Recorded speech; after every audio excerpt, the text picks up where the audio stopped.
Alors, j'arrive à la fin, ne vous inquiétez pas, je ne serai pas très longue. Donc, nous arrivons à la fin de 2 journées passionnantes où on s'est interrogé sur le CECR, son potentiel et ses défis. Permettez-moi donc juste de vous offrir quelques considérations finales dans le but de nourrir davantage notre réflexion commune.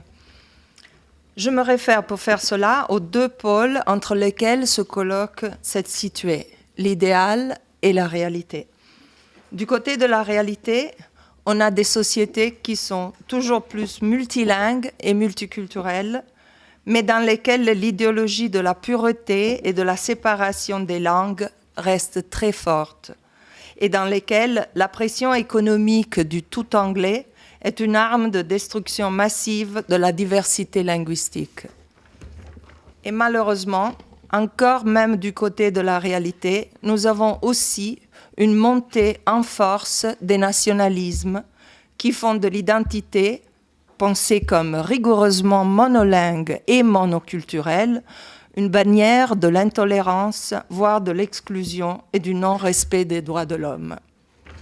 Du côté de l'idéal, en revanche, on a une vision plurilingue, pluriculturelle, qui encourage toute forme de mixité et de métissage, et aussi toute médiation pour justement construire des ponts et non pas des murs, comme a dit la collègue en se référant à l'UNESCO, qui encourage la prise en compte des répertoires plurilingues et pluriculturels des personnes, qui valorise nos identités qui sont inévitablement plurielles, même quand on se représente comme un individu monolingue et monoculturel.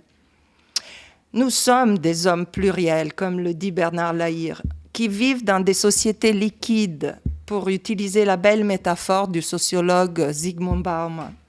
Mais nous restons toujours, comme nous l'avait déjà dit Aristote, des animaux politiques et sociaux.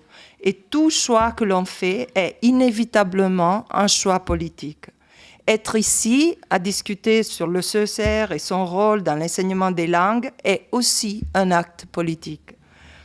Nous sommes bien conscients que le CECR n'est pas parfait. Mais d'ailleurs, quel produit humain le serait ?